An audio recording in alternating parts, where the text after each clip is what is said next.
피아노 교수법, 고급, 강의 3, 피아노 사운드 디자인의 과학, 터치, 해머, 공명, 페달의 실제 물리학. 여러분, 3강에서는 우리가 평생 손끝으로만 느끼고 정확한 원리는 몰랐던 피아노 사운드의 과학을 다룹니다. 많은 학생들이 예쁜 소리, 깊은 소리, 단단한 소리를 원하지만 왜 그런 소리가 나는지, 어떤 물리적 요인이 그 소리를 만드는지 정확히 설명해주는 사람은 거의 없습니다. 오늘 우리는 그 정확한 이유를 배울 겁니다. 슬라이드에 보시는 것처럼요. 1. 터치의 물리학, 속도, 가속도, 접점이 실제 음색을 어떻게 바꾸는지 감이 아니라 데이터로 설명합니다. 2. 해머와 현의 구조, 펠트 밀도, 그리고 생소할 수 있는 비조화성이 왜 피아노의 특유의 따뜻함, 강함을 만드는지 알아봅니다. 3. 페달의 3단계 공명 설계, 단순히 밟고 떼는 문제가 아니라 발이 압력, 하중, 릴리즈가 각각 어떤 공명을 만들고 왜 프로처럼 들리는지의 비밀을 해부합니다. 4. 브랜드별 음색 구조 차이, 슈타인웨이, 베젠도르퍼, 아마아가 왜 서로 다른 세계를 들려주는지 과학적으로 설명합니다. 5. 곡마다 다른 음색 설계, 같은 건반이어도 왜 쇼팽과 라벨의 음색 구조가 완전히 달라야 하는지, 실제로 어떻게 디자인하는지 다룹니다. 오늘 강의는요, 여러분이 연주에서 막연히 감각으로만 처리하던 부분을 확실한 원리와 설계 능력으로 바꿔줄 겁니다. 이걸 이해하면 여러분이 만드는 소리는 감이 아닌 논리, 재능이 아닌 기술이 됩니다. 이제 본격적으로 들어가 보겠습니다. 여러분, 우리는 피아노를 칠 때 늘 예쁜 소리를 내라, 더 깊게 눌러라, 부드럽게 건드려라 같은 말은 수도 없이 듣습니다. 하지만 정작 왜 그런 소리가 나는지 그 물리적 이유를 정확히 설명해주는 사람은 거의 없습니다. 그래서 오늘 첫 번째로 다룰 내용은 바로 타건의 속도, 가속도, 그리고 건반에서의 접점, 이 최종 음색을 어떻게 결정하는가입니다. 먼저, 피아노는 단순히 세게 누르면 큰 소리, 약하게 누르면 작은 소리 수준의 악기가 아닙니다. 건반이 내려가는 속도는 해머가 현을 때리는 초기 에너지를 결정하고 그 순간의 가속도는 충격의 성질, 즉 음색의 밝기, 날카로움, 따뜻함을 결정합니다.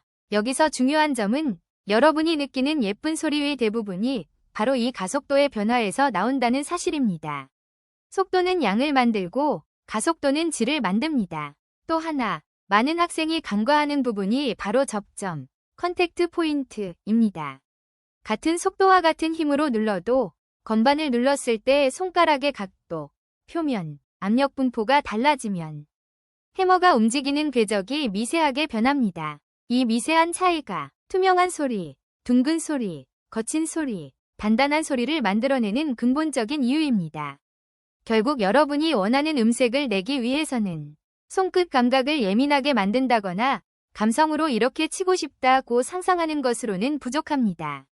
속도, 가속도, 접점의 조합을 논리적으로 설계하고 그 과정을 몸에 각인시키는 것, 이것이 고급 단계에서 음색을 만드는 가장 정확한 방법입니다.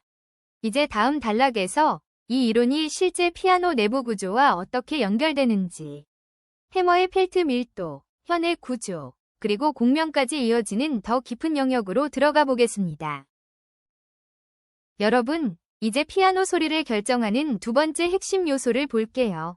바로 해머 펠트의 밀도, 그리고 현이 가지고 있는 비조화성, 이나모니시티입니다. 이 두 가지는 우리가 흔히 말하는 따뜻한 소리냐, 선명한 소리냐, 또는 고음이 왜 유독 반짝거리듯 들리느냐, 같은 음색의 차이를 만들어내는 가장 기본적인 구조예요. 먼저 해머 펠트부터 볼게요. 해머 펠트는 우리가 건반을 누를 때 제일 먼저 현을 때리는 역할을 하죠. 그런데 이 펠트의 밀도가 얼마나 단단한지 혹은 얼마나 부드러운지가 소리의 첫 느낌을 결정합니다. 밀도가 높고 단단하면 소리가 훨씬 선명하고 또렷하게 나오고, 반대로 펠트가 조금 오래되어 부드러워지면 따뜻하고 둥근 음색을 만들어요. 그래서 오래된 피아노와 새 피아노의 소리가 다르게 들리는 이유가 바로 여기에서 나옵니다.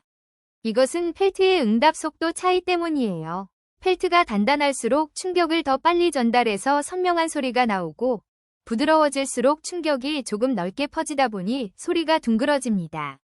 그리고 이제 두 번째 개념, 비조화성을 볼게요. 피아노 줄은 사실 완벽한 정연파로 울리지 않아요. 현마다 굵기, 장력, 재질이 조금씩 다르고 특히 고음현은 점점 짧고 얇아지기 때문에 이상적인 조화음보다 약간씩 벗어난 진동을 만들어내요. 이것을 비조화성이라고 합니다. 이게 왜 중요하냐면 우리가 느끼는 고음의 반짝임 또는 저음의 묵직함 같은 색깔이 바로 이 비조화성 때문에 생기기 때문이에요. 만약 비조화성이 없었다면 피아노 소리는 굉장히 단조롭고 심심하게 들렸을 거예요. 하지만 이 작은 불균형이 오히려 피아노 특유의 깊은 공명과 풍부한 배음 구조를 만들어줍니다. 그래서 우리가 브랜드마다 음색이 다르게 느껴지는 이유도 사실 대부분 여기에서 나와요. 해머를 어떤 밀도로 만들었는지, 현의 장력을 어떻게 잡았는지, 그리고 그 구조에서 만들어지는 비조화성을 어떻게 조절했는지가 브랜드 고유의 음색을 결정하는 거죠. 브랜딩 비교 자체는 뒤에 단락에서 더 본격적으로 다룰 테니까 여기서는 구조적인 원리만 기억하시면 돼요.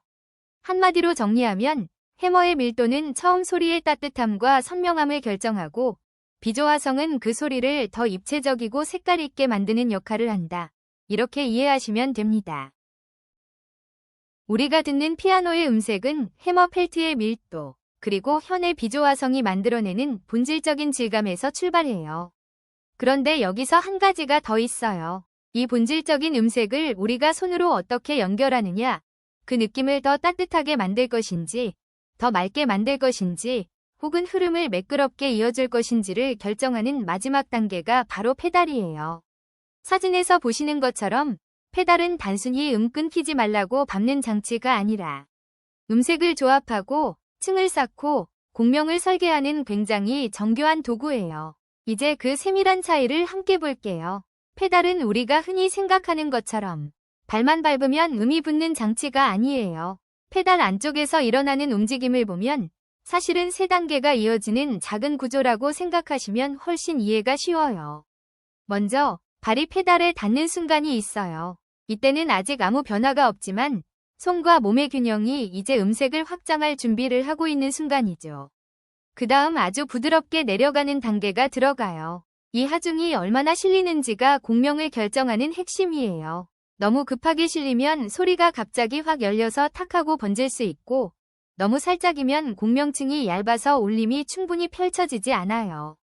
결국 하중을 실어주는 속도와 무게 배분이 페달의 첫 공명층을 만들어요. 그리고 마지막 단계가 바로 릴리즈 조절이에요. 우리는 보통 페달을 올리면 끊긴다고 생각하지만 실제 연주에서는 페달을 올리는 순간을 어떻게 설계하느냐, 가소리의 여운을 완성해요. 조금 천천히 올리면 현의 잔향이 살짝 남으면서 공간이 넓어지고 조금 더 빠르게 올리면 음이 깔끔하게 마무리되면서 다음 소리가 선명해져요. 여기까지가 페달의 기본 3단계예요. 접촉, 하중, 릴리즈. 이 3가지를 얼마나 자연스럽게 이어가느냐가 여러분의 공명감을 완전히 바꿔요. 그리고 한 가지 더 중요한 점이 있어요. 우리가 자주 쓰는 하프 페달은 사실 피아노마다 작동 범위가 다 달라요.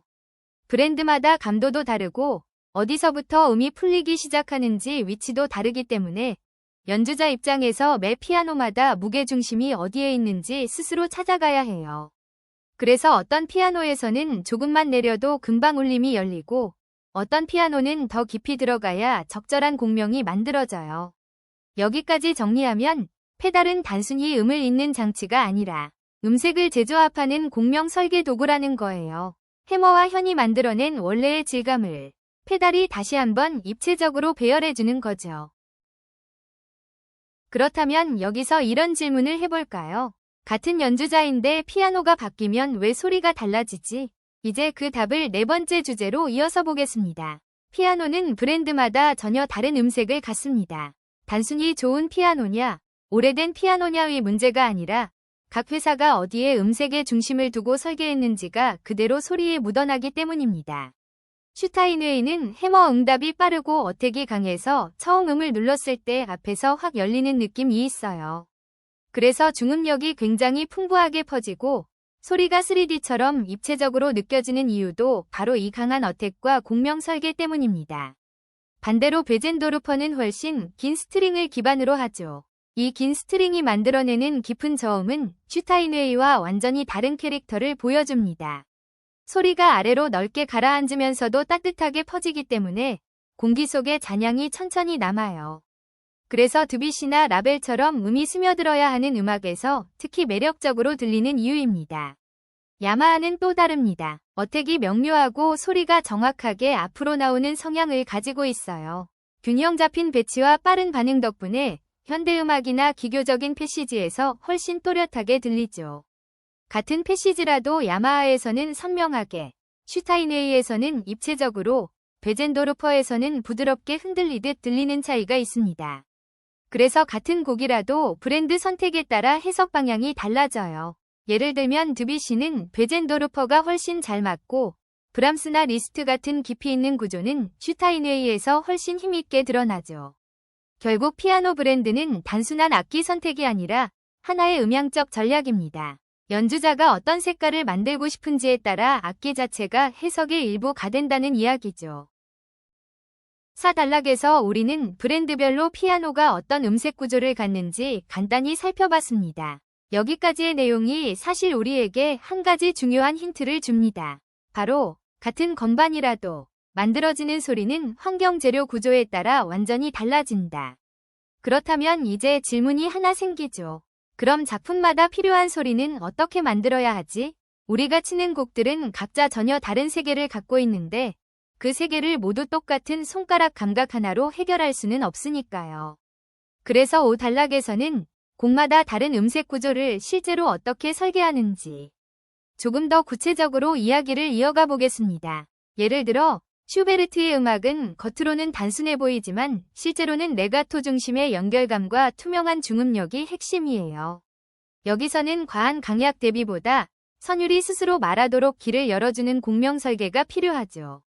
반대로 쇼팽으로 넘어오면 상황이 완전히 달라집니다. 그의 음악은 벨벳 같은 해머 터치와 길게 이어지는 공명층이 동시에 있어야 하고 헤어라인이 살아있는 미세한 터치와 페달 길이 조절이 음색의 질을 결정합니다. 라벨이나 드뷔시에서는 또 다른 접근이 필요해요. 이 인상주의 세계에서는 노이즈, 투명음, 비조화성을 의도적으로 섞어서 빛이 퍼지듯 물결이 스치듯 소리를 흩어뜨리는 감각이 필요하죠. 소리를 모으는 것보다 흩어뜨리는 것이 더 중요한 순간들이 많습니다. 브람스로 오면 다시 분위기가 바뀝니다. 브람스는 무게 중심이 명확하고 하모니의 리듬이 음색의 골격을 잡아주는 구조라서 한음 한음의 밀도를 높이고 저음 중음의 층위를 안정적으로 받치는 설계가 필요하죠. 이렇게 비교해보면 결국 하나의 결론으로 이어집니다. 고급 연주는 손가락 기술을 자랑하는 일이 아니라 곡마다 완전히 다른 사운드 구조를 직접 설계하는 과정이에요. 이 설계가 해머의 반응, 현의 비조화성, 공명층의 두께, 페달의 배치와 결합될 때 비로소 우리가 말하는 해석이 실제로 완성되는 거죠.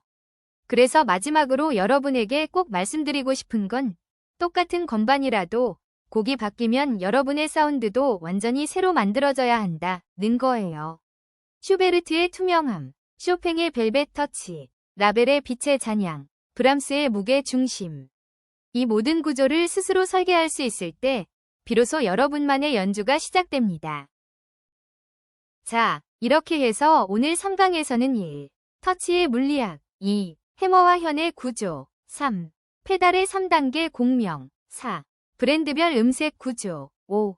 그리고 곡마다 다른 사운드 설계까지 한 번에 이어서 살펴봤습니다. 여러분이 오늘 꼭 기억해야 할 핵심은 단 하나예요. 음색은 감이 아니라 구조다. 그리고 그 구조는 연주자가 스스로 설계할 수 있을 때 비로소 음악이 깊어집니다.